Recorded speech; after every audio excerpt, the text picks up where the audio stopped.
अस्सलामुअलैकुम वरहमतुल्लाहि वबरकातुहू। इत्तेहाद न्यूज़ में आप सभी का खैर मकदम है। आज 10 नवंबर टीपू सुल्तान की यौम पैदाइश। आप सभी को शेर हिंद, शेर मैसूर, पहले मुजाहिद आज़ादी हजरत टीपू सुल्तान शहीद रहमतुल्लाह अलैह की यौम पैदाइश आप सभी को मुबारक। टीपू सुल्तान का नाम तो हमें याद है, पर क्या हमें इस अजीम शख्सियत की जिंदगी के पहलुओं को कभी समझने की कोशिश भी की है या नहीं? सिर्फ तस्वीरें लगाने से या परचम लहराने से टीपू की सीरत को हम जिंदा नहीं कर सकते। आज उसी अजीम शेर हिंद के नाम को मिटाने की साजिश फिरका परस्त कर रहे हैं। तो सिर्फ तस्वीर लगाने से नाम जिंदा नहीं हुआ करता, बल्कि उनके जैसी जुर्रत और उनके जैसा हक परस्त होने की कोशिश करे। हो सकता है अपनी औलादों में या आने वाली नस्ल में इस तरह का जुर्रतमंदाना किरदार किसी एक शख्स में देखा जा सकता है। आइए देखते हैं मुख्तसर तारुफ।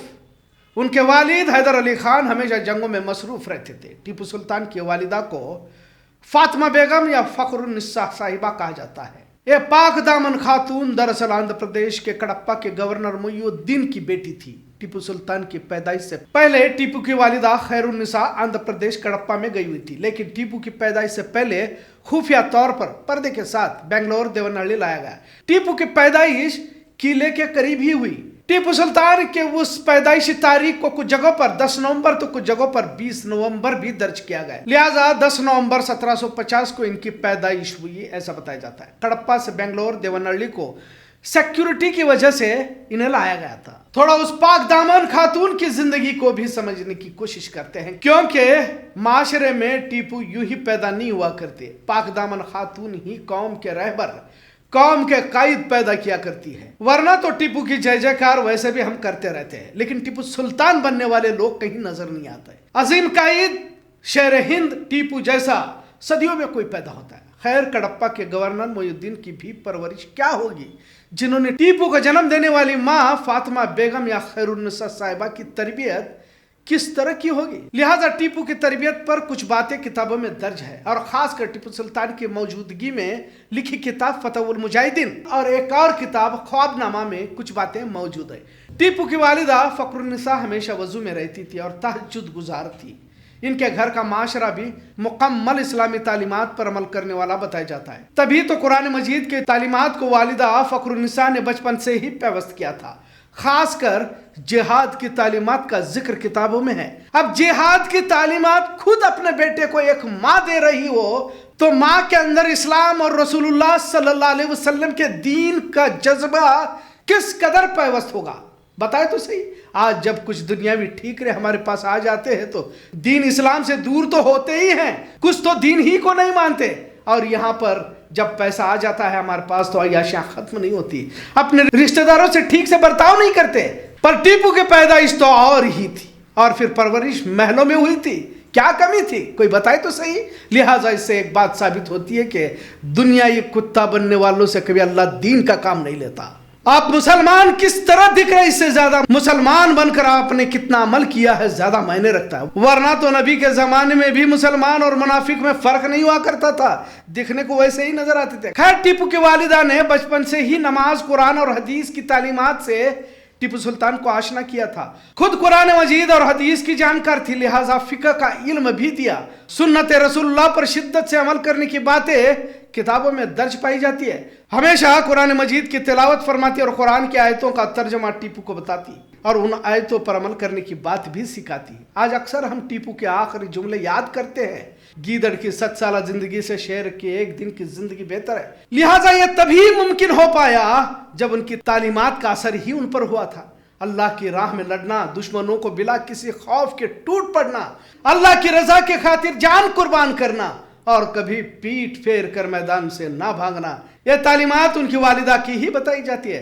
तभी तो टीपू सुल्तान के सामने आखिरी मैसूर एंग्लोवार के वक्त फरार राह इख्तियार करने के लिए रास्ता मौजूद था, पर भागना गवारा नहीं हुआ।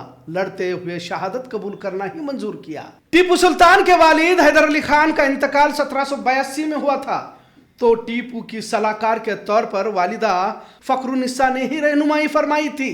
1782 से लेकर 1799 तक फखरुन्निसा से रंगपट्टन में ही रही।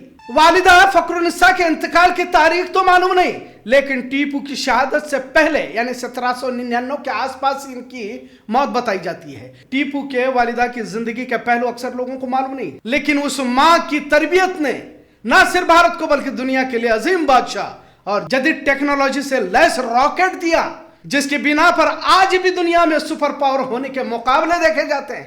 ہوائی میسائل کا تحفہ اس عظیم بادشاہ کا صدقہ ہی کہا جاتا ہے۔ اس ماں کی عظمت کو سلام جس نے پاک دامنی کا مظاہرہ کرتے ہوئے ایک ایسا اللہ کا ولی اس سرزمین کرناٹک کو دیا جس کی تاریخ دوبارہ کوئی دورہ نہیں سکتا۔ ہمیشہ پردے کا لحاظ، ہمیشہ قرآن حدیث کی تعلیم، نمازیں اور سنتوں کا لحاظ کر جانباز ٹیپو کی پرورش کر شیر میسور ٹیپو سلطان کو بنایا۔ آج فخر النساء صاحبہ کا ذکر اس لیے کرنا پڑ رہا ہے کیونکہ ٹیپو کی یاد ہم زندہ کرنا تو چاہتے ہیں، پر کیا کبھی ٹیپو کو پیدا کرنے والی اس والدہ کے کردار کو سمجھنے کی کوشش بھی کبھی ہم نے کی ہے؟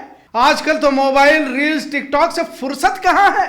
ٹیپو تب پیدا ہوتے ہیں جب مائیں پاک دامن اور ہمیشہ وضو میں رہتی ہیں اور باوضو بچے کو دودھ پلاتی ہے، جب بچہ کوکھ میں رہتا ہے تو قرآن سناتی ہے، جب اسے سمجھ آنے لگتی ہے تو وہ مائیں جذب جہاد کو پیوست کرتی ہے اور سبق سکھاتی ہے کہ دشمنوں سے لڑتے وقت جان دینا مگر پیٹھ دکھا کر میدانوں سے نہ بھاگنا۔ اب کوئی بتائے تو صحیح کہ کیا پھر سے ٹیپو کوئی پیدا ہو سکتا ہے؟ کیا پاکیزہ کوکھ بھی کوئی ہے جہاں اللہ کے ولی دنیا میں آ سکتے ہیں؟ کہنے سننے میں سب کچھ بہت آسانی ہے، اب تو دینداری بھی محض تماشا بنتی جا رہی ہے۔ قرآن مجید حدیث کی تعلیمات پر عمل کرنے والے جانباز مجاہدین تو دور دور تک نظر نہیں آ رہے، اور خاص کر اس شخص کی بات کیا ہو سکتی ہے جس نے سلطنت خداداد کے نام سے اللہ کی زمین پر انصاف قائم کرنے کی کوشش کی۔ یقیناً قوم کے غداروں نے اس وقت بھی دھوکہ دیا تھا، اور اب تو کیا کہے، ہر شاخ پہ الو بیٹھا ہے، انجام گلستہ کیا ہوگا۔ بہرحال ٹیپو سلطان کی یوم پیدائش پر مختصر تبصرہ اس پاک دامن خاتون کا جس نے ٹیپو سلطان کو جنم دیا۔ بھگوا لاؤ ٹریپ میں پھنستی مسلم لڑکیوں کے لیے پیغام ہے کہ اپنی کوکھ کو پاکیزہ رکھو تاکہ کوئی ٹیپو سلطان یا صلاح الدین ایوبی کو پیدا کر سکو۔ حرام کاموں سے دنیا میں نحوست ہی پھیلائی جا سکتی ہے۔ مسلم بیٹیوں کا کردار بہت اہم ہے کیونکہ نسل انہی سے آباد ہوتی ہے، پھر کوئی مجاہد یا پھر منافق یہی سے پیدا ہوتے ہیں، اور تربیت تو والدین ہی کے زیر سائے پاتے ہیں۔ قوم کے لیڈر قائد کو پیدا کرنے والی ماں ہی ہوتی ہے، اور آج بڑے افسوس کے ساتھ کہنا پڑتا ہے کہ جس قدر غیروں کے دامن میں امت کی بیٹیاں ناپاک اور پلت ہو رہی ہے تو گھروں میں ٹیپو یا صلاح الدین ایوبی نہیں بلکہ دشمن اسلام ہی پیدا ہوں گے۔ ابو جہل سے لے کر میر صادق کی نسل تیز رفتاری سے بڑھ رہی ہے اور اس کی مثال دیکھنے کو مل بھی رہی ہے۔ یاد رکھو کہ قیامت تک دین ہی کامیابی کی ضمانت ہے، اور مستقبل ہمیشہ نوجوان ہی سنوارتے ہیں، اور نوجوانوں کو پیدا کرنے والی یہی عظیم مائیں ہوتی ہیں۔ آج معاشرے کو انہی ماؤں کی ضرورت ہے جس کی کمی کو محسوس کیا جا رہا ہے اتنا ضرور۔ آج کا موضوع کیسا لگا اس پر ضرور کمنٹ کریں۔ اتحاد نیوز دیکھنے کے لیے شکریہ۔ اللہ حافظ۔